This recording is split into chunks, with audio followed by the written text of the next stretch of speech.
This is an international podcast transmission. Is anyone out there?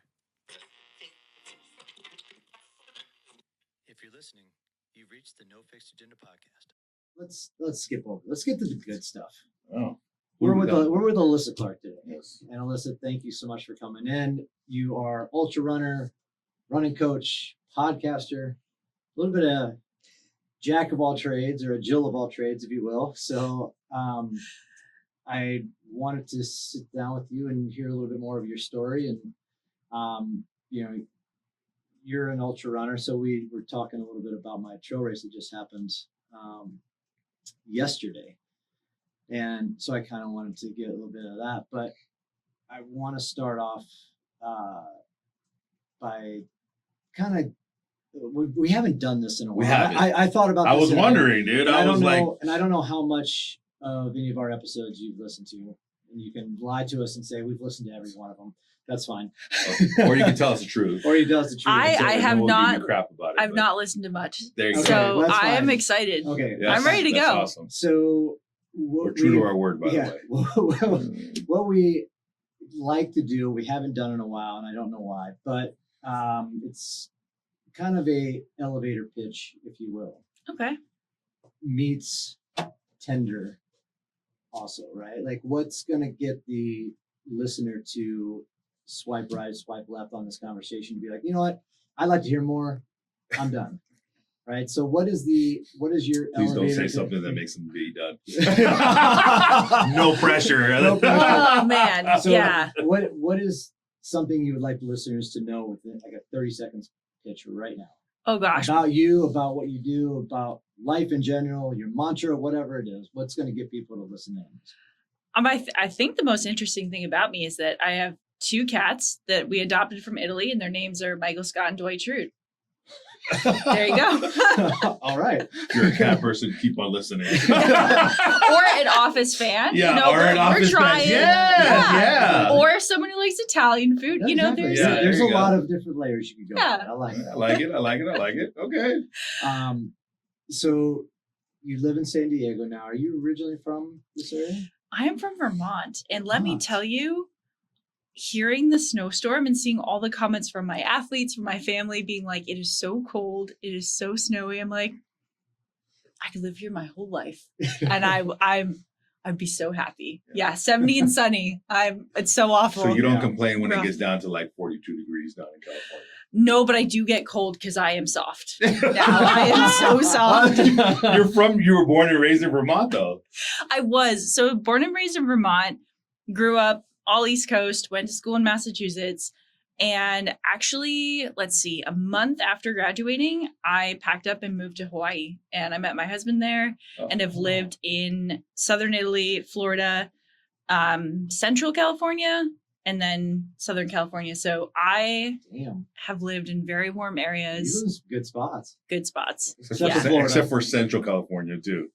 I was wondering. Yeah. Like, It was not- what Central California? What Yeah. Central What Central California? California? We're talking about Modesto. Yeah. Are we Or talking about- Barstow. Barstow. We're We're- talking about San Luis Obispo. We're talking about Monterey. Oh, Yeah, dude. I know. Yeah. I know. That's a good. That's It's a a good great spot. Yeah. It's really not too bad. Never mind. Except it's never really warm and it's never really cold. Facts. That's true. Yeah. That's true. Facts. Yeah. So yeah.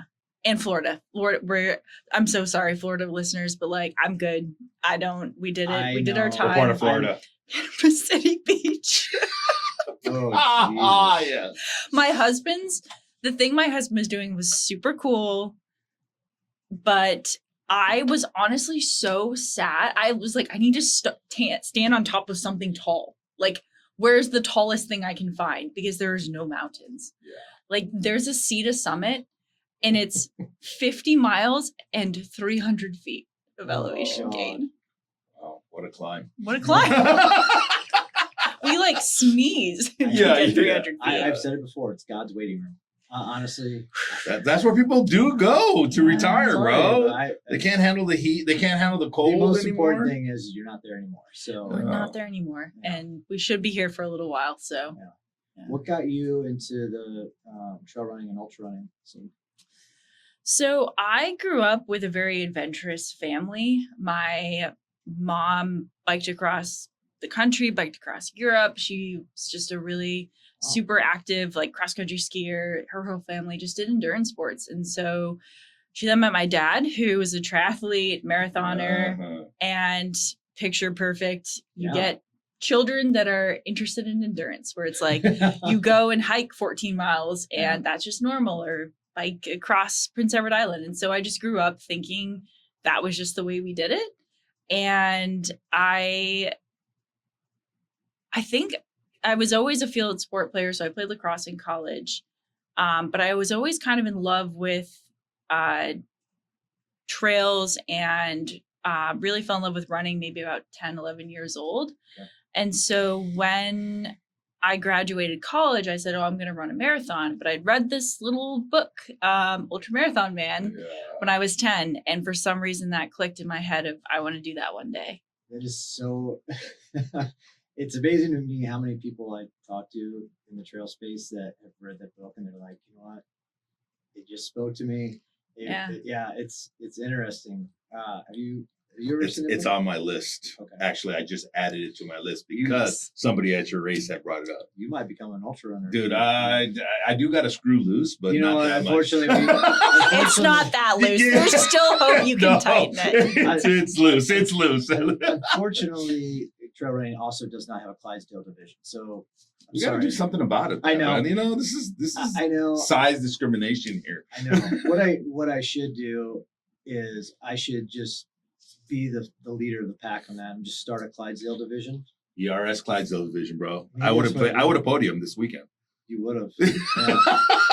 You would have. I would have been the only one on that podium. That's the point. Doesn't matter. Doesn't matter. You got there. That's all. Nobody else needs to know. Yeah. In the pictures, it just shows that maybe the other two didn't show. Mm-hmm. See, you never know. They didn't make it for awards. Yeah, I digress. So you read Ultra Marathon Runner. But I guess it's safe to say though, like ultra running or like endurance sports is in your DNA. I think so. Yeah. I think it's just normalized. You know, when you see that from your family. I mean, truthfully, I saw my dad, I think he was doing Boston and he got the shiny blanket and I thought that was like a cape. It just turns out it was a knee blanket and you can buy them for $1.50, at a store. But I just thought like, that's so cool. I want one of those one day. Wow. And I will say that I was a cross country skier, very East Coast thing, and went to a high school to kind of focus on endurance sports. Okay. And so I was introduced very early on to structured training, to having training log, to doing lactate testing, all of that. We would go out and do 4, 5, 6 hour training days. And so I think that really just gave me an insight and a look into what is could the future look like. With something like that, it's just a regular Saturday. Exactly. It's just a regular not Saturday. Weird. It's not weird coming from Midwest background where we didn't really do that. You go and you play your pickup games on the weekends. You go and do some farm stuff. You just don't really get into the whole entire mindset of the training aspect of it. So when you grow up with that stuff, I totally get it, how it kind of just led you into more and more of the endurance long distance stuff. Absolutely. And I grew up within stone's throw of the Long Trail and the Appalachian Trail. So I think when you have that history, like every time I step on those trails, it just, I can feel the power of so many incredible people that have also trod those paths. And so I think that was an element of it as well, that I just had access to it. It was normal. Yeah. I just kind of took that and went, I think I'm going to run a 50K out of college. I skipped the marathon and did my first 50K. And then I moved to Hawaii 2 days after I did my first 50K in New Hampshire. And running in Hawaii is not so bad either. So heck no. Yeah, not at all. That kind of was the start. Are you single? Are you a only child, or you have siblings that are in Yeah. Well, So, yes, I have 2 older siblings. My sister was on the senior national team for rowing. And then my brother was a very avid cross country skier, like spent time in Sweden skiing. wow. And was going for the Olympics. Decided not to, but now he's a sub 3-hour marathoner and paced me at San Diego 100 a couple Wow. of years ago. So, yeah. Yep, it's part of it. I would go to say that their families Well, got some endurance. Hey, dude, I'm telling you, like, man. it's just in the DNA. That's why I Fair say it's in the DNA, man. Jeez, But it's also like it's true. It's like what your parents you grew up with, right? I mean, that's what you're showing, and that's what kind of what it is, and it's normal. Like you don't. I mean, for me, I grew up in my neighborhood, dude. You didn't hear about I didn't hear about ultra sports until I got into fitness, bro. And even then, so I was like, hell no. Yeah. They don't have Clydesdale divisions. Yeah, that's rough. But it's funny you skipped the marathon, huh? I did. Did you ever go back to do one? Uh Or you just said, nah, 50K and above from here on out? Funny story. So I've only, how many sanctioned marathons have I done? I think I've only done maybe 3 quote unquote real marathons, and I paced a marathon. But actually during COVID, I ran a lot of marathons. I decided, we all picked our thing, sourdough, Yeah. baking, Divorce. kids, Kids. parenting, all the things. Yeah. All the things. Yeah. Spiraling to doom, all of Yeah. those. And I just decided to run a marathon every day for 95 days. What? So that was that. Yeah. Wow. 95 days straight of just marathon. So a lot of marathons in there. Yeah. None of them were races because obviously that wasn't That's really not a happening. thing, yeah. But that was my COVID strategy for coping not, mechanism. Not going insane. Yes, Yeah. exactly. Yeah. That's Yeah. what kind of prep does that take? Or is it just like I'm just gonna do this because this is what I do? And I guess the other question is where are you doing it? Are you doing the same the routes same loop? Great question. over and over? Are you, because that's the hard thing. As much as San Diego trails and stuff were open, it got to a point where there was too many people, and then they closed them down, right? Closed So it had to have made it hard to, if you were doing something like that, to be like, oh yeah, I want to go here, I'm going to go here, I'm going to go here to do these things. But again, are you doing the same? So, funny twist to all of this is that we lived in Italy at the time. And if you Oh, remember, Wow. okay, so Get out of here. yes. But if you remember, Italy was completely locked down. It was like, Yeah. It they was were like we were yeah. getting, Italy was one of the worst. it was one of the countries. worst. Yeah. So I ran a lot of them. Well, we moved from Italy to the US, to Florida, actually, while I was doing the marathon. So I did one on a German US military base in Germany, did one in Virginia, because we were flying across on a cargo plane because there weren't commercial flights to happen. So the military, my husband's in the military, they were moving us to Florida. So I ran a bunch on treadmill. Actually, is what happened. No, No, you lost me. So much trashy television. Dude, So much. Are you? How many episodes? What? So tell me, much. like, what was the watch Like, list here? Okay, Man, Too Hot to Handle, Love is Blind. Yes. Like it was probably the start of my really poor taste in television. I will say that. Yeah, I didn't really get into Tiger King though. That wasn't. Yeah, that's that such a was. good one. Yeah, That was a good one. Yeah. But I will say, and I told my wife this just the other day, like Netflix has the best mindless It's so good. TV shows. Yeah. You turn them on and you don't even have to think about them. You're just like, whatever. And they keep coming out with them that you keep wanting to watch. And you're just like, that's my go-to when I just want to sit there and not have to like think about anything. It's like, just put Love is Blind on. It's fine.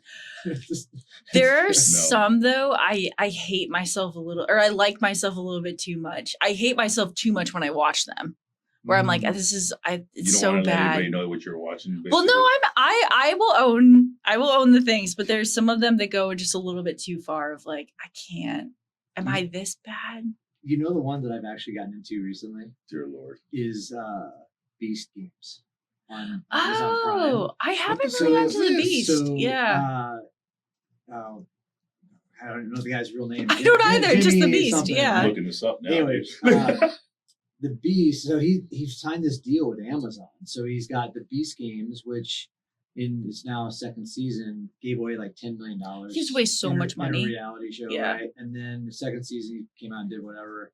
But now he's got all these little game shows that are like 1 or 2 episodes long. Is it like He's like the largest YouTuber in the world.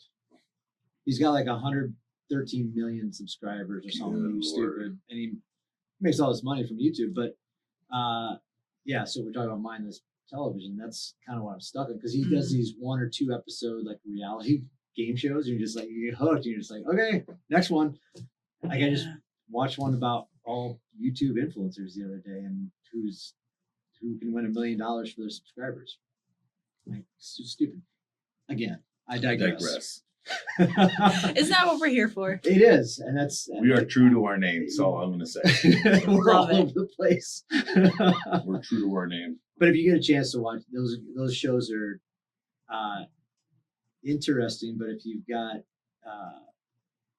if you get all anxious about it, I think some of his shows are a bit tough, because they work on the nail biter for sure. Like, what are they doing to those people? What are they like mentally, physically, everything else? Speaking of nail biters, did you watch the Alex Honnold? Oh my God! Yes, let's talk about that just for a second. We got to. We Fuck got to. off. Did you see this? No. Do you know who Alex is? Alex Honnold. No. Free solo. So free solo. Okay. He's the world's best free solo climber. Okay. Right? Climbed El Cap Yeah. Yeah. Insane. times. It had a Oh, documentary. I think yeah. So Well, I've seen. I know about the documentary.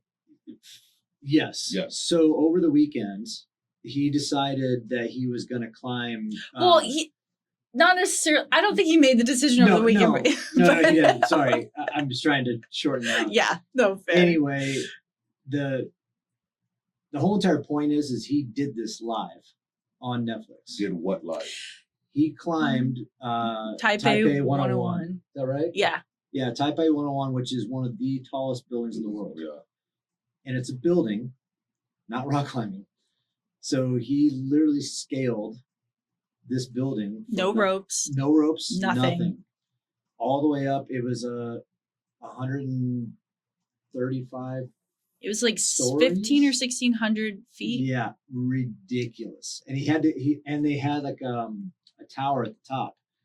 I had thought that when he got to like the tower piece, he was not going to be able to do it, but they dropped. They put a ladder. They dropped Yeah. this ladder down, but I will say the ladder was The blown. ladder did not look No, fun. I would much rather have scaled the building versus Yeah. climb this ladder, right? So he had to scale this ladder all the way to the top of the tower, and literally stood on top of this thing. Legit. Like Was that legal? Well, so here's part of why he did it. Like the Netflix came in and like he's always wanted to do this. He's always wanted to climb a building of some kind. Yeah. If he hadn't done it kind of this way that Netflix got the permit, then it might not have been legal. Yeah. But this way he could do it legally. And there's a lot of questions of like, did he sell out, etc. Yeah. And it's like, well, but he wanted to do it and he did it legally and he got paid. So Why not? Why Why not? I don't follow the guy at all. Like the size of balls this guy's got is unbelievable. there were so many comments that were like, I know he got up there with his balls that big. Like, What I loved was the fact that there were still people working or living in what I don't know. I guess it's an office I building. think it's, yeah.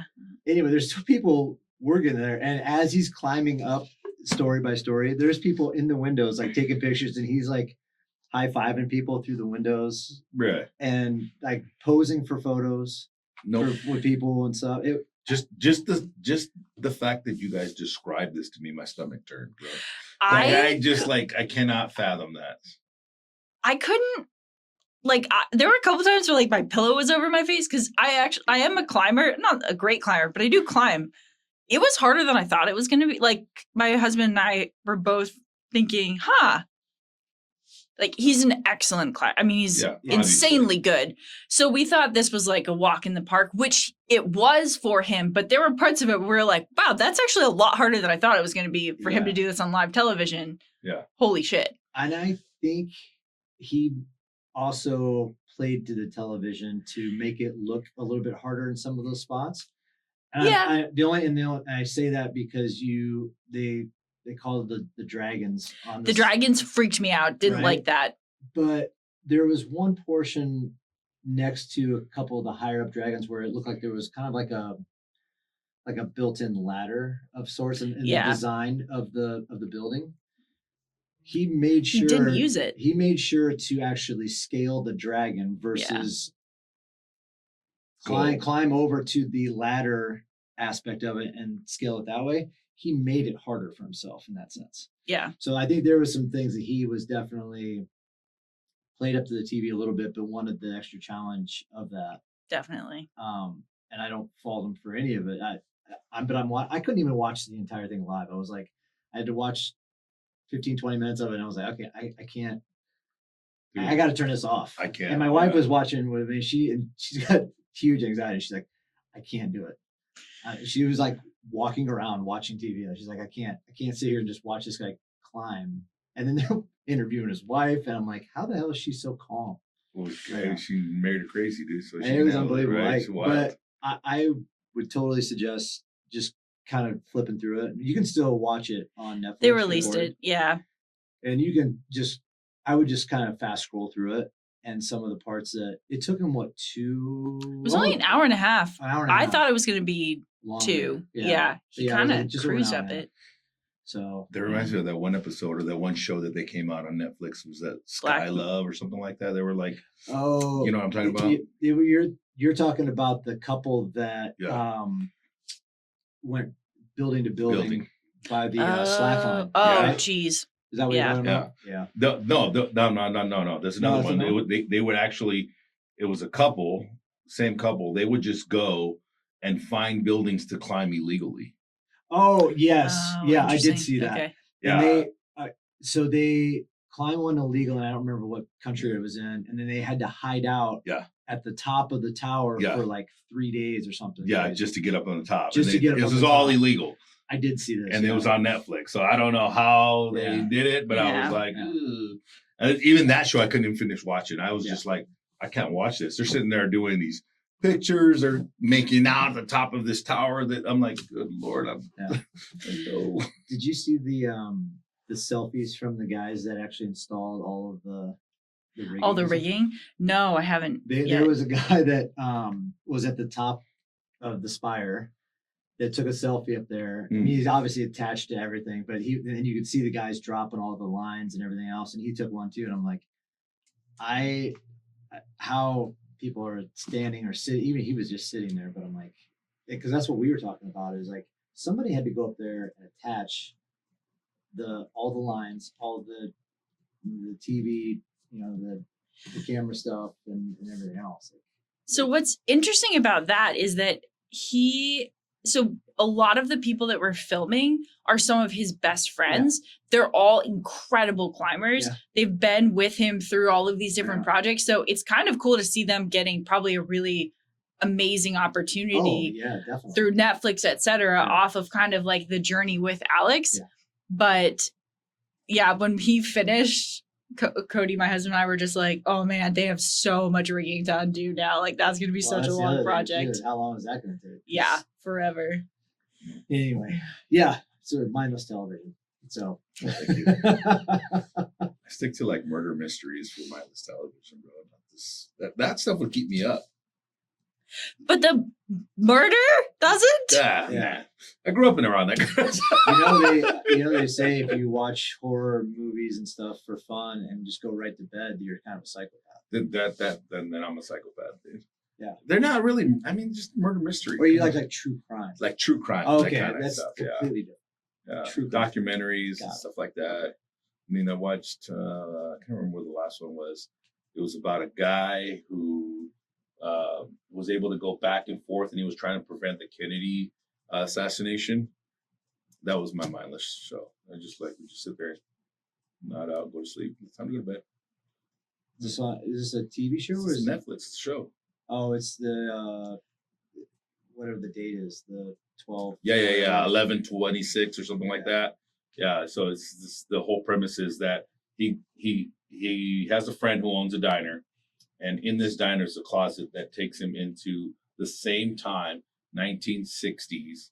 In 1960, 3 years before the Kennedy assassination, and the owner of the diner would go. He figured out that he had this time warp, and he was able to go back to the same time, but he would go back, and the past was trying to prevent him from changing the future, right? Mm-hmm. So he would go across, and the owner of the diner ended up catching cancer. There was a past way of like stopping him. And then I can't remember the actor's name, but would go back, and he was like, I'm dying. I only have a few days left to live. I need you to carry out this thing. And he goes, prevents the Kennedy assassination, spoiler alert. And then he comes back to the future thinking the world's going to be grand, and it actually was not good.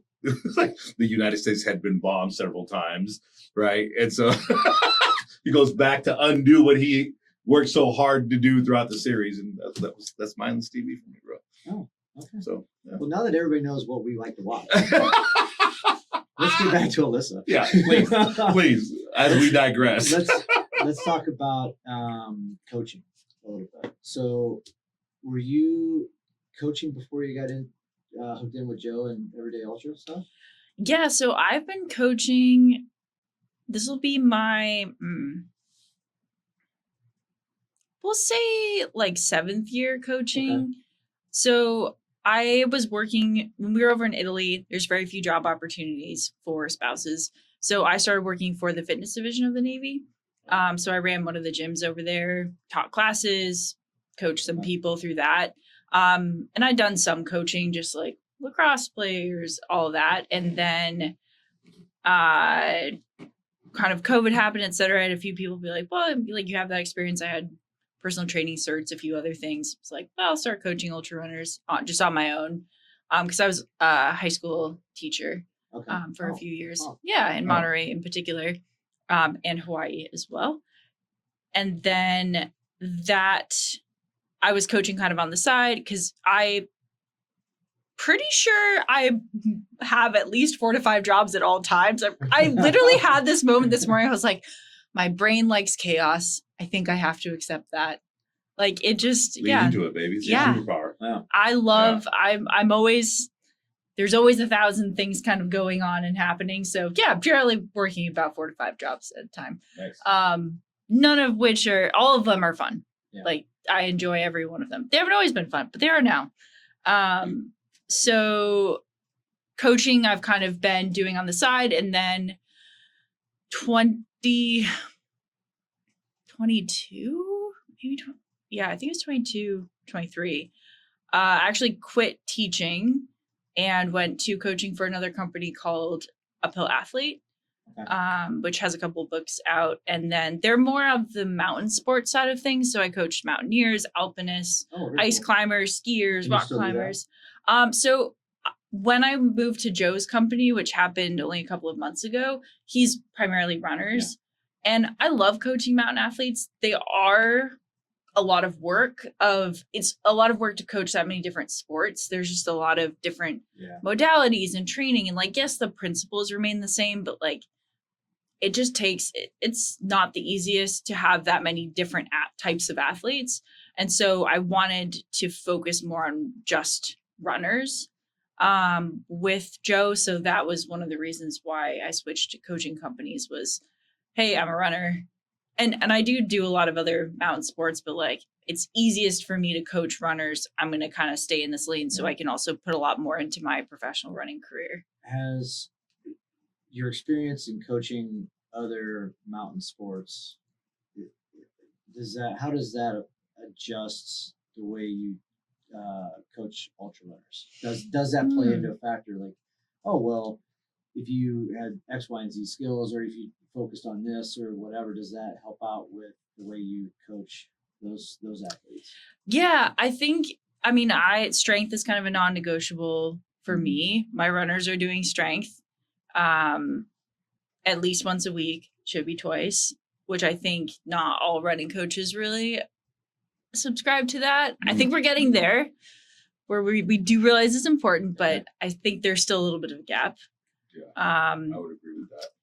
was going to say, Yes. sounds like you're a big strength coach. guy. Yeah. Well, Yeah. so Omar owns a gym right down right Gotcha. down the other side of the Okay. complex. So, yes, a lot of the strength and endurance categories stuff. But Nice. Yeah.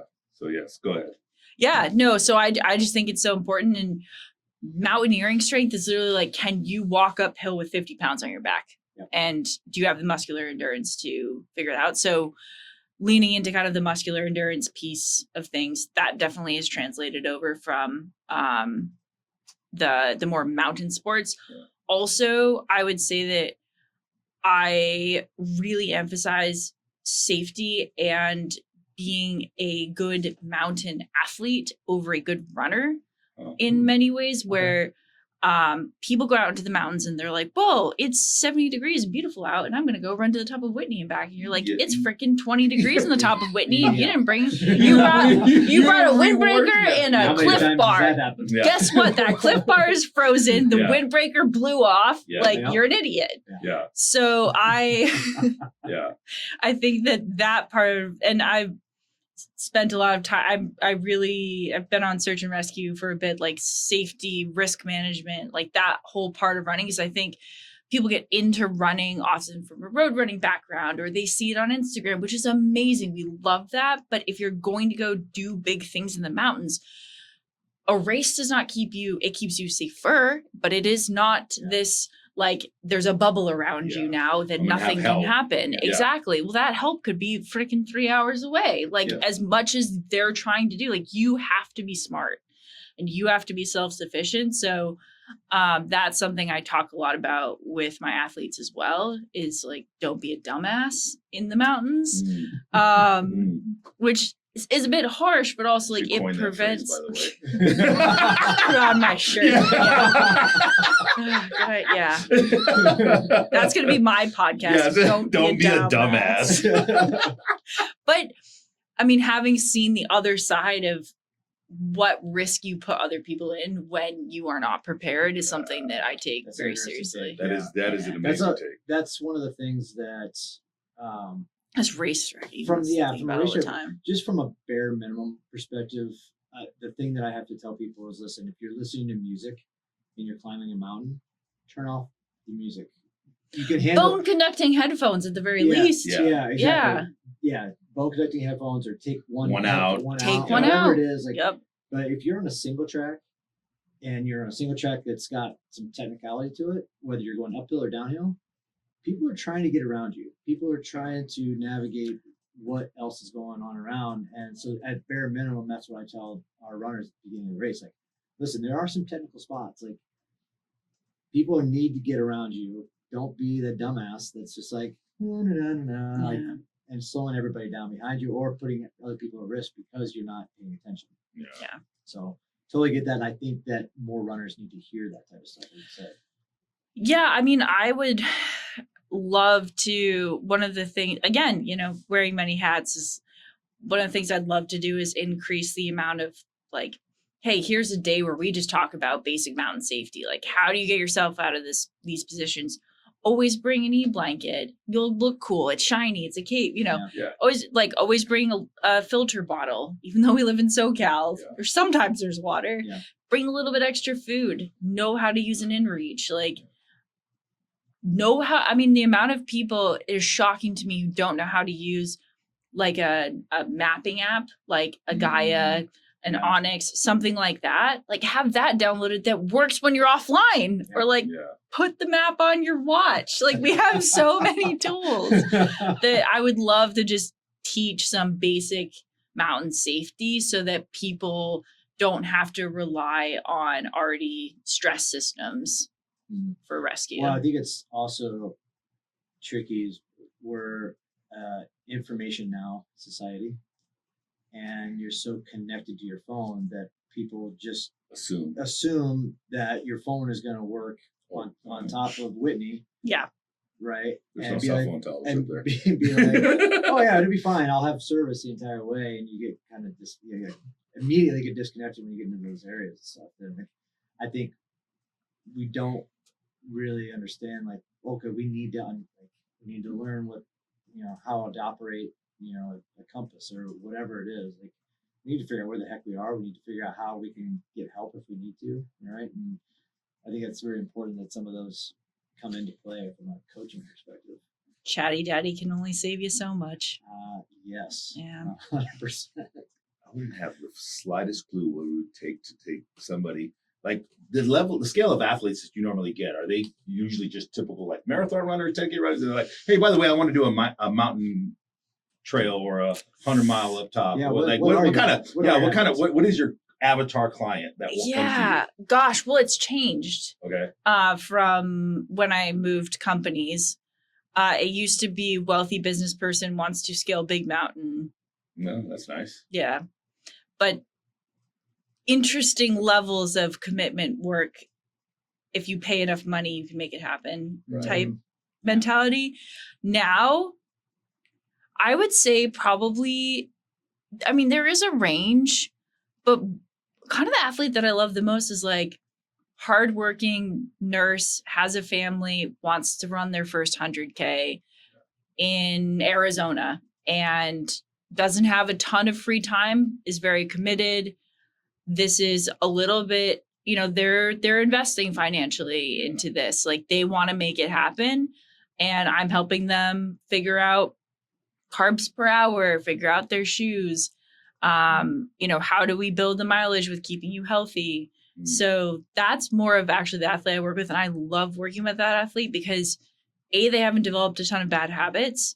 B, it's like paying for your own college, where when you have to pay for your education, it means something versus, it's I have a bunch of money to waste. Exactly. Like all of my basic needs are taken care of. I want to go stand on a mountain because it sounds kind of cool. But there's nothing wrong with that. It's just there's a different value behind it.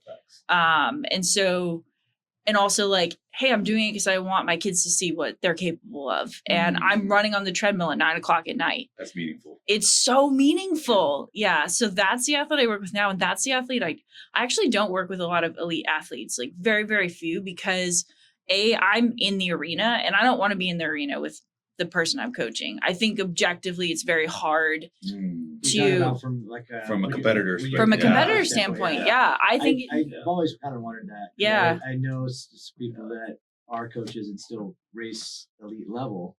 Yeah. And I'm like, oh yeah, by the way, my athlete is right there. Yep. Yeah. I'm running next to them, right? Yeah.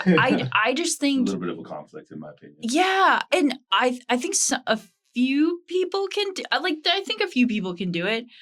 I just know myself enough that I just don't want to be in that position. Yeah. I'm going to retire one day, then I'll coach elite athletes, but there's so many other people I'd rather help. And also elite athletes can be a pain in the ass. Like we're annoying. Like, we require a lot and can, be really anxious little mosquitoes. Like we're a lot of work. And so I would rather work with athletes where I feel like I'm making a really big impact. Not that you're not for pros, but I'm still very invested in my own career in that I don't want to coach the person next to me because I want to coach someone knowing I have given them every single tool and like, who is to say that I'm not watching them being like, oh my God, they might beat me. Like, this is crazy. Like, I just don't want to have that conversation in my mind at this point. So that's pretty kind of stay away from it. About you as a coach, because I know a lot of elite coaches that still coach other athletes, and I have that same mindset of as a coach, are great coaches great athletes?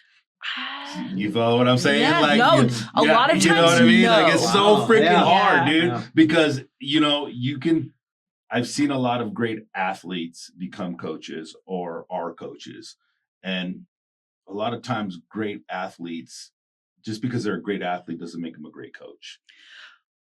I heard something the other day that was like, if you were to pick a coach, if you were to get the choice of Michael Jordan or I don't I don't know basketball very well, but someone who is maybe like a middle of the pack, maybe 5'10", has worked their ass off their entire lives to even be on the court. Yeah. They have probably had, and not to take away from Michael Jordan, Hell but no. they've probably had to study and learn the game and find so many different tricks and ways to be on that court versus Michael Jordan, who does have an athletic prowess and ability, who in many ways, like elite athletes, there is a talent there and ability, like they are where they are. They still have to work, but they still have to work, but it's a little bit different.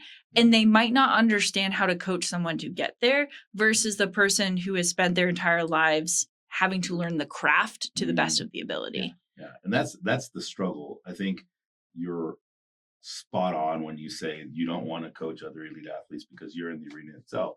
But more importantly, I don't think it's so much that I think any respectable coach that if you want to get into the art of coaching, because that's what it is. It is. It's right? an art. Absolutely. If you want to get into the art of coaching, you really have to have the mindset of I care about people and I care about their outcome. Right. And so I have yet to see, like, I've seen a lot of elite athletes that will never be coaches. They're egotistical. They're just not, they don't have the cloth that it takes to become a coach. But I've also seen elite athletes that have the ability to be able to coach. And I don't think that if they're in the arena to coach, I don't see Michael Jordan, if you use your analogy, right, stepping out of the NBA at the peak of his career to go, hey, you know what? Let me coach you, right? Yeah. No, I think it's really, really hard. So you taking your hat out of coaching the athlete while you're in the arena is pretty admirable. Not a lot of athletes see that. I think it's hard too, though, for runners, though, because you can run all the way up, you can still be an elite runner all the way up till, mid 50s, really. Right. So I get I see the point. There's a longer lifespan for us in some ways. Yeah. And so it is harder to like take yourself out of it and be like, okay, I'm going to coach elite, because you can run at a elite level until you're in that mid 50s, even late 50s. Heck, I mean, it's got to be harder from that perspective. But I totally get what you're but saying. It's also like it's an energy thing, right? And it's a time. Like, I'm learning as an entrepreneur and as a gym owner that the focus on my own training is not as great as it was before I became a gym owner, right? And so that's because I care about my community, because I care about giving them a good fitness experience, right? And so if you're an elite athlete or you're striving to be an elite athlete, it's going to be really hard to dedicate the time and the energy that it takes to coach a certain amount of people. Understanding one thing for me personally as a coach and as a gym owner, that I can only, I'm learning how many people I should actually pour into right now. It's a great. You follow what I'm saying? Oh, it's a hard thing. 100%. So that's one of the questions I'm going to ask you. If you're a coach, how many people are you coaching as an elite athlete right now? Because that's a fine balance, right? Oh yeah. And so as a gym owner, I'm going, frick, I can only care about 4 people right now, right? 5 is stressing me out, right? And I've had a conversation with other gym owners and other coaches that have their own businesses, and it's like, I can only do this many people. What is that number for you? Yeah, so great question. It's something I'm still kind of learning because like I said, when I was with Uphill, it was a very high price point. And so the expectation was 24/7 availability. And that just that didn't jive. So now there are boundaries that I can put on my time, and I am putting them on. I'm also being reminded to put them on by my coaches because I have a whole coaching team as well. Being like, hey, your nutrition is better when you don't schedule morning meetings for yourself and you start work or talking to clients at 10 or 11 and you get your workout done in the morning. So since I'm not a big New Year's resolution, but around that time, kind of the time off around Christmas, you can kind of reset your schedule. I don't schedule meetings until later in the morning or later in the day to protect my time to train my best. So that's something I've had to do. Right now, I'm at about 25 athletes, which is the highest I've ever had. And I really don't want to go beyond that. It's hard to tell people no because I get these really beautiful messages about how they've heard me and they really want to work with me. And I'm like, oh my gosh, it breaks my heart. And I didn't have those numbers at Uphill because it was a different kind of coaching system where I didn't really, it was much more about like you were an uphill athlete versus you work with Alyssa Clark. And with Everyday Ultra, yes, you're a part of Everyday Ultra, but it seems like my visibility as a coach and athlete is a little bit more upfront. So people want to work with me versus working in the sphere of the company, which has been honestly ego-wise, I'm like, oh, people like me. This is kind of cool. Like, this is great. But I am struggling. I am at capacity of like, this is okay, but I don't really want to go past this. I'm also I haven't really picked up racing season yet. Like, it's still quiet. Yeah. I will say programming runners is a lot simpler for me. So that has helped me a lot where I'm like, wow, the training plan that usually took me, like 45 minutes an hour to write now takes me like 15 to 30 because it's a runner. I understand running so well. Like this just is an easier thing for me to program. But the month, like the check-ins, all of that, those take a lot of time. So yeah. That's kind of my take on it. It's like from a strength and conditioning and a hybrid, just I don't do endurance running. I do some running, but for me, the strength and conditioning, you can write an 8-week, 12-week, cycle and be like, okay, here it is. But it's the follow through. It's, I tweaked my knee. I'm sick today. I'm traveling for, you know what I mean? Like all those things. It's like all that navigation that you really don't take into consideration when you sell a package or when you are selling service, right? Totally. It's the variables that you're not looking at. But either way, you still got to look at the client and go, well, shit. I mean, I got a client right now that's the same thing. Like she injured her knee. And I'm like, everything that I wrote for the last 12 weeks it's out the window. Out the fucking door. We're starting from scratch again. This is what we need to do. You know what I mean? And so you don't think about those things as a coach, let alone an athlete, right? And so yes, I'm getting older. I'm accepting this. But so like understanding that I can't say anything because I'm older. Yeah, I know. But I wasn't going to point that out, but you can go ahead and say that. But, as an older athlete, now I still consider myself to be an athlete, but there is going to be a larger focus on me, right? And so, because I am the face of my brand, I am the face of my organization, right? And so I can't be morbidly obese or not take care of self, right? If I'm trying to sell a product, right? And so it's really hard for me to say no to people because people have always said, yeah, come on, dude, I want you to, like, hey, can you write this for me? Or can you, sorry, I'm not taking anything more. People, this is it. And it's so hard. It is so hard. And that's 5 for me. Like 5 is a lot for me. And I've talked to other gym owners and other entrepreneurs that are still coaches or try to still be coaches and still run their businesses and go, like I can only do 3 shifts in a week. I can only do 5. The 5 has been the number, like 3 to 5, 3 to 5, 3 to 5 is what I normally hear.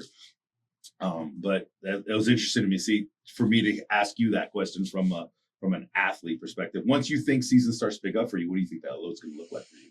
I would like to be closer to 20.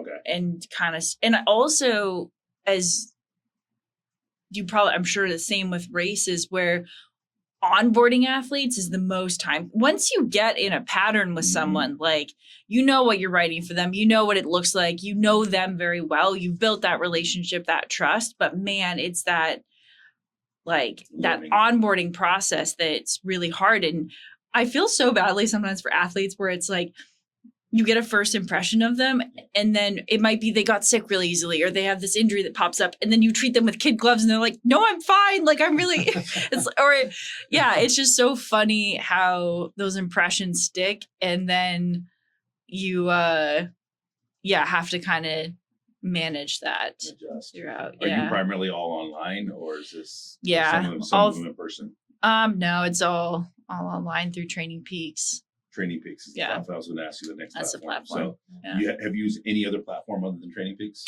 I have had my old coach use Final Surge as the only other one. But then I actually have a strength coach, and she uses, it's like personal training something. Yeah, so it's a different app from Training Peaks. How is it, like, for me as a coach, from a coaching perspective, it's very imperative for me to build a relationship with that particular client, right? You talked about like onboarding, right? And it's basically just learning the client, right? Yeah, that's all you're exactly. doing. It's like you're disrupting a pattern for the client. Now they're coming into your system, and now they're going to behave a certain way, and you're trying to learn that behavior, right? And so it's really hard. It's also like, how do they respond to criticism? How do they respond to praise? Are they, can you push them? Do you need to tough love them because they're being an idiot? Like, how soon do you tell them they're being an idiot? Yeah, it's a whole thing. Yeah. And even like, I've had clients that are like, I don't want the encouragement. They tell me that they always wanted to be whipped upside the head, right? I'm like, no, that's not how I coach, right? Yeah. And so like, when you talk about, I primarily do in person, right? And that's just, for me, I'm ADHD, and having the person in front of me, it's kind of like being in this podcast room. There's nothing else in the world happening other than what's in this podcast room, right? And so same thing applies when a client comes into play. I'm learning as I transition into an online platform, how difficult it is for me to build a relationship with the client, right? And disrupt that pattern. What are some of the things that you do to kind of like onboard a client that helps you establish a better relationship with each one of them? You're talking about 25 different relationships that you're having. Yeah. Right? And some of them are a lot quieter. It's like they just want to put their head down and they don't want to talk to me that much. Interesting. Which sometimes I'm like, am I giving them enough? Like they're paying the same amount as Mr. Z, who's like, hey, how's your day going? I touched my toe wrong and it hurt. Like, what the heck? I like crossed my fingers and they like snapped. What do I do? I sneezed and farted at the same time. There's something wrong with me. Like, yes. Go get a colonoscopy, buddy. I don't know what to tell you. Oh man. Yeah, exactly. I think that for me, so I look at their training. I did establish I wouldn't work on the weekends, or I try not to as much. Monday through Friday, I'm in their training plans every single day, checking, commenting, looking at it. So they know someone's checking in. And that's where I encourage comments of like, my kids were doing the bear crawl with me, or this run felt like this. So I think that them knowing I'm looking at their workouts every day, hopefully helps. Some of them like to text more than others. Some of them email. We have monthly calls to catch up.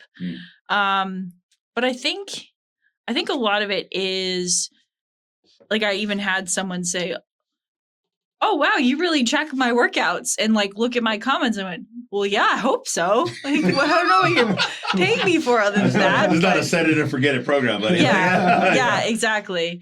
So I think it's that touch point every week or every day during the week that helps. I try to be really responsive. And also if I don't see someone coming up as workouts, I'm texting, emailing, writing comments, being like, hello, you there? Like, we're on this ether. Yeah. I've seen the Training Peak platform, and it's pretty user friendly from a coaching perspective, where you can kind of see red, green, and if they really complete it all. You can see total workout volume and stuff like that. But, and it's really easy to look at that and go, if someone questions, because I'm very honest also about whether I think people are prepared or not to do the thing that they want to do. Right. Which is hard, by the way. It is hard. The nice thing is that Training Peaks makes it very visually easy, where it's like, how much red do you see? Yeah. How much green do you see? Like, how many times did we have to change workouts? Yeah. So I think that makes a difference. But I'm still learning. It would be really fun to do some in person. I do travel a lot for racing and such, so it makes it a little bit harder to have consistency being in person, but that would be fun. Yeah, in person is so nice, man. It's just because you can see like I wrote this program, and you can just see the look of like you can see the response to it. That you miss a lot of those cues. But I have a lot of friends that are on online platforms, and we all kind of said the same thing. It's a lot easier to train in person than it is online, right? Because you get the immediate response, and you can see like, hey, no, biomechanically they should be doing that, or vice versa, right? But I'm interested in. I'm asking a lot of questions about platform and client interaction because I'm looking to go online. Although, have you seen a dip? I know you're a high demand coach right now. You just said you're not taking on anymore, but Trying not to. yeah, yeah. But have you seen, or has the new organization that you're working for seen a decline in online? Oh, that is such a good question. Yeah. From old Chatty Daddy. Yeah. Yeah, that's the that is going to be, I think, the pivotal point for a lot of coaching organizations is, can they adapt? And luckily I work for someone who is very invested in making sure that we survive.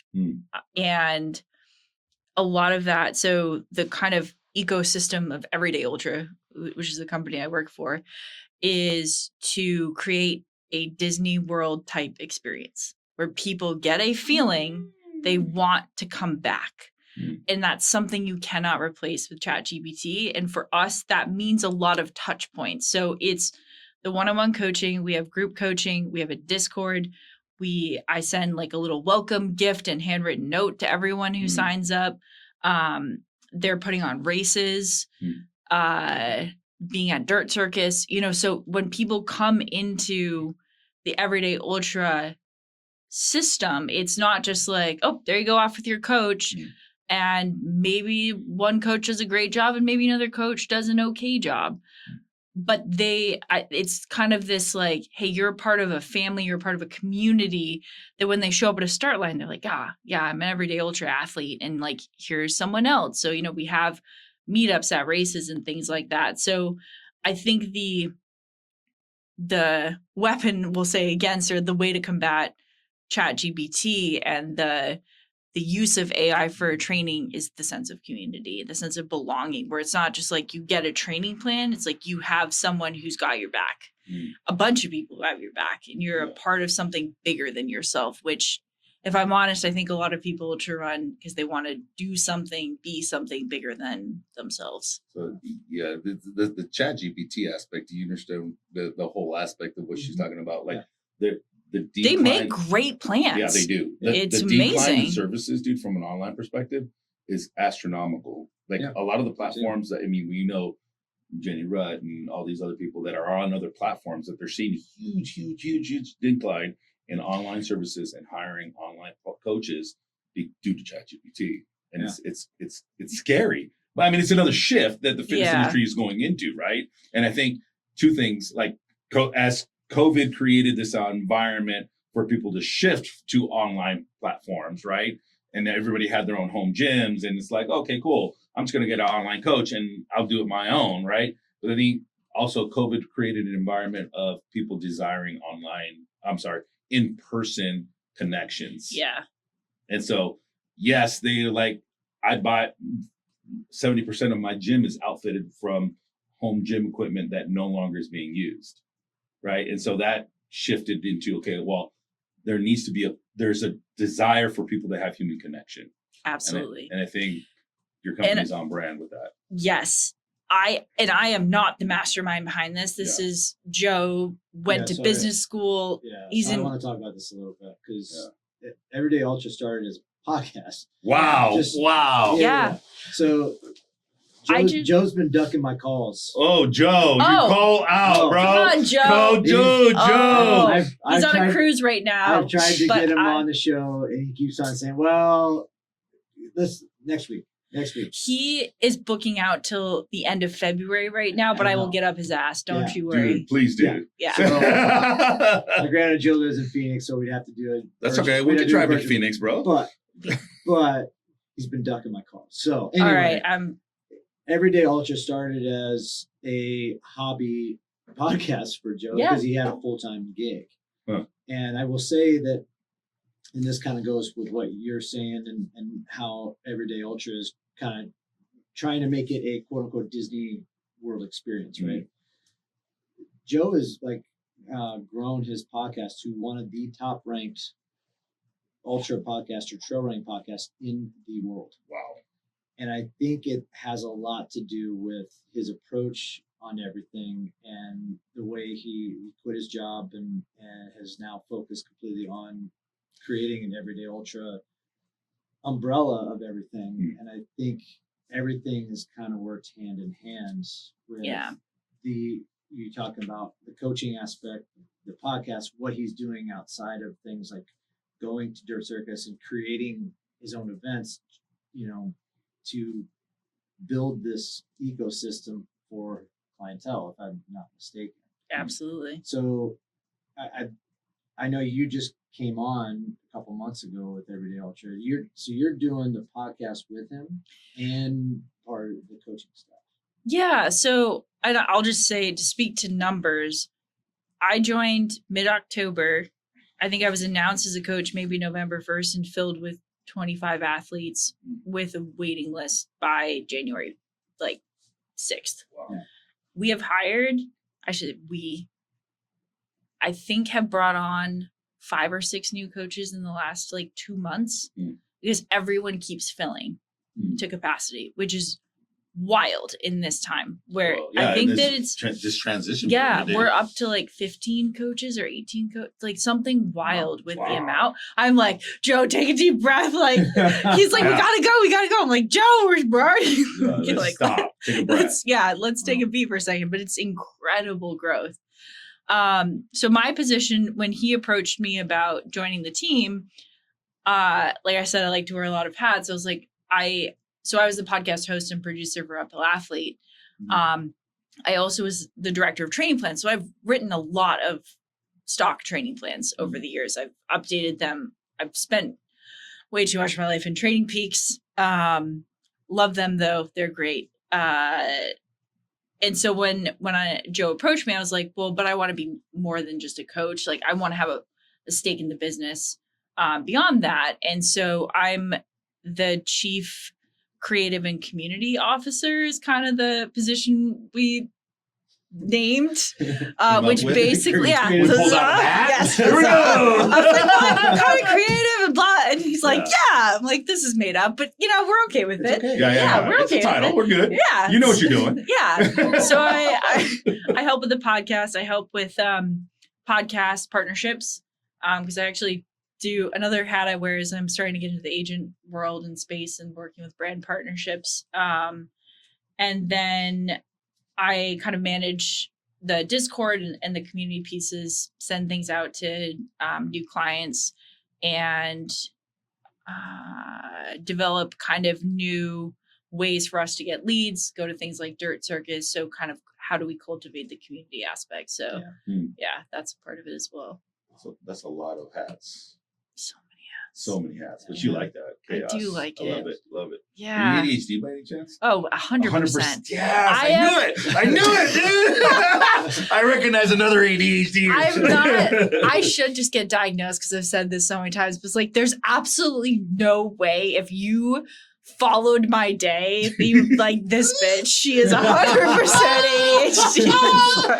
ADHD. Watch me pack for something. Yeah. It's how is she now cleaning the toilet? And we started packing, and she's fed the she cats. Went to go get some wipes, damn it.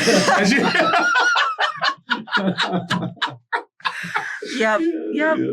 I like my brain for the most part. There's some wild spirals, but anyway. I like to say it's a superpower, dude. It's I think all of us have a little bit, especially if you're somewhat of a coach, or I think being a coach with ADHD is so powerful. It's I don't take Adderall when I'm coaching because I need to be I need to see it all, right? And so, especially when I'm coaching in a group setting, it's nope, no Adderall today. I'm doing this the right way. But if I'm doing a podcast, then I definitely got to be a little bit on Adderall. I will say, I think the most painful for me is writing training plans because it's such a monotonous task. And it's I want to do 10,000 other things. I have cleaned my entire house and written half a training plan on a Friday. And I'm shit. Yeah. You're like, fuck, this has to be delivered on Monday. Yeah, that's the thing. It's like there is a hard Yeah, deadline, yeah, and yeah. there's the cats have to be pet. Like there's a lot that's happening. Yeah. That's hard. So from a coaching perspective on Training Peaks, how are you incorporating strength? You said your athletes, you're requiring them twice a week. Trying to. Try to. Yeah. Right. How are you incorporating that into Training Peaks, and how user friendly is that for the end user? So they've made it a lot more user friendly. Really? It didn't used to be. They were not great at strength. Yeah. They had Train Heroic, which Yeah. was another part of it, which you probably know pretty well. They just bought it out. Training Peaks just bought out, or vice versa. So Training Peaks, I think they bought Train Heroic a little while ago. Yeah. But it was always like, oh, Training Peaks isn't great at strength. Go to Train Train Heroic Heroic. if Yeah. you're actually a strength athlete. Yeah. So within the last, I want to say, year and a half, 2 years, they built out their strength program. So now what it is, and granted, I am very careful about giving difficult moves that can cause, like for a lot of my athletes, we're just getting some basic core strength and like some leg strength. Like I'm not prescribing things where they could really get hurt off of. So we're not, as much as I would love to, like we're not really doing back squats. We're not doing like technical movements of any kind. Mm-hmm. Also, they don't, it's like they're already paying for a coaching service. I want them to be able to use what they have in their house if Correct. that's what they can do. Mm-hmm. So Training Peaks designed now strengths. The videos are sometimes iffy, but they all have video demonstrations. So when That's cool. I put in a strength program, it'll be like, okay, do bench dips, and it will have a 5-second video showing how to do the bench dips. That's cool. So it's a much different or it's a much better update from there. So they actually have demonstrations of what the athletes are doing. Cool. I would say the one piece I always struggle with, which is why I don't give terribly complicated strength, is I'm not there to see it. So I'm not going to give them something where they could hurt themselves particularly. And if they come in and they're like, hey, this really bothered my shoulder, I'm like, great, let's not do that. Like, we're just going to find something else. Unless they're able to go to a PT, they have a PT saying this. And I don't program strength for all of my athletes. Some of them are like, I have an in-person PT, I have a strength coach that's right here. Or like my expertise is not strength. Their expertise is strength. But I'm making sure that that's kind of in there. That's a sign of a good coach, by the way. What you just said. Oh. Like, I don't give them technical. That's like the methodology that I live by. Scares the shit out of me. Yeah. Yeah, that's that. Most coaches are like, yeah, we're gonna do this. Yeah, they're like, what the fuck? I always say like my coaching philosophy is to keep you safe and to get you to the starting lines. I can just barely do this, but like confident that you're gonna have a good time doing it. Like you're gonna enjoy it's gonna be hard. Yeah. Of course it's gonna be suck, hard. but you're gonna have fun doing it. It's gonna have fun. Yeah. But like you're standing there knowing that you prepared the best you were capable of. Yeah. And they know what to expect. Exactly. They're gonna know they're gonna know how bad it's gonna suck. But they're gonna have fun doing it. Yeah, but that's why we do it. Yeah. That's cool. So are you, one last question on the Training Peak aspect and what you're doing for coaching? All of your stuff is individualized, correct? Mm-hmm. Do you do some like just standard cookie cutter delivery stuff to you? Or we have like a group coaching aspect of Everyday Ultra, and that they get more of a cookie cutter plan. Okay. So I'm actually updating all those in Training Peaks. I'm telling you to live my life in Training Peaks. Yeah. So that's a lower price point. They get a group coaching call, and then they get the plan and kind of what they've learned they can adjust. So no, because it's a lot of work to be kind of halfway. I would agree. That's why I'm asking the question, because Everyday Ultra is doing this, right? And you're like, I have a marathon, and here's the marathon 12-week cycle, whatever this is, prep course. But it's hard. It's kind of hard to manage that from that perspective. I'm only asking because I see a lot of, in the high rock space, we're seeing a lot of like, oh, Lauren Weeks is putting out this program, right? And it's like, here's the beginner, here's the advanced, here's the pro. So I think that's where I think Chat GPT is going to impact the most, is like, you can get more customization and not pay anything from Chat GPT for a plan like that. Yes, it doesn't have Lauren Weeks' name attached to it, but the other thing with like standardized plans is that, to me, I'm playing to the safest margin I can. Like, I am doing the bare minimum to not hurt you and get you to the start line prepared, but I'm always erring on the side of caution. I'm never going to push to the extreme because that's, I think, dangerous and liable. Unsupervised. Yeah. Okay. And so I feel like with training plans, it's very, like, that's where I think stock training plans are just not going to be. And I've seen that go down in other parts of, like, when I worked for Uphill Athlete, there was just an overall decline in one-off training plans because people going to ChatGPT that Training Peaks was seeing. Like, we weren't the only company. It's what you were alluding to with the trends. Yeah. Yeah, that's interesting to me, because you're right. That's primarily when you see the reduction, but the reduction in business overall because of ChatGPT, but leaning into the personalization or just overall care of the client, right? It's so much less about, did you do your hour easy run, where it's like, I'm having a really hard day today, and you have a comment from a person or a text from a person being like, good job getting out there. I know it was hard, but like, these are the days that allow you to get to mile 90. Yeah, it's fulfilling for you as a coach as well as for them as the client. Totally. That's kind of cool. Alyssa, thank you so much for coming in and sharing some knowledge. I'll make sure that you have Omar's contact information so you can invoice him for your consulting. Perfect. On Yeah.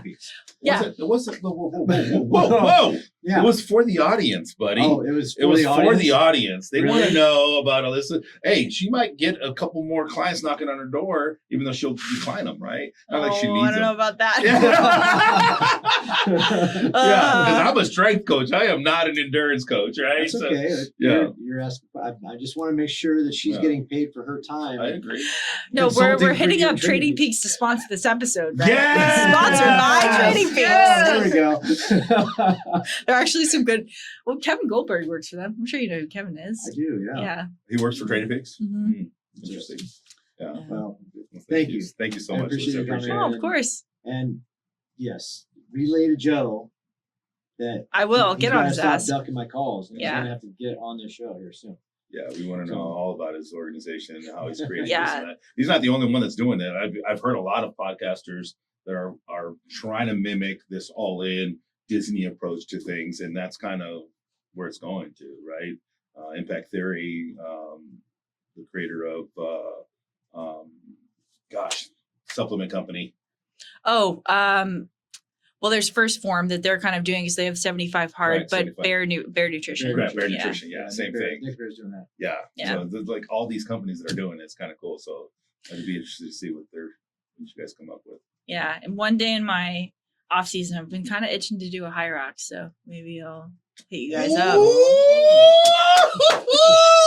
Yeah, I love it when runners come over to the High Rock side. Yeah, They get the slapped in problem. face. So this is what happens though, is that every time I do something like that, I get to the run part. I'm like, oh, this is the fun part. And I'm like, why don't I just run? Yeah, And then yeah.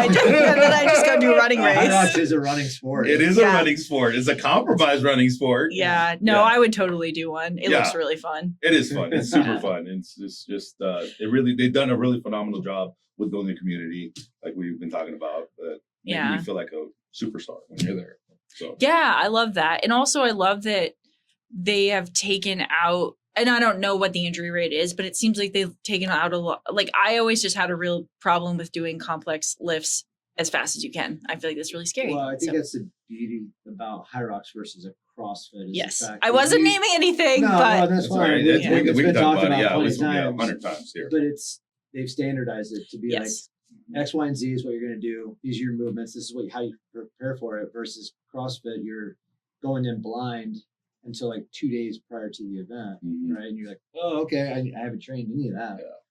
So that's what I like about High Rocks versus CrossFit is that you know exactly how to train for those movements, how to, what movements you're actually going to be doing, how long those movements are. Mhm.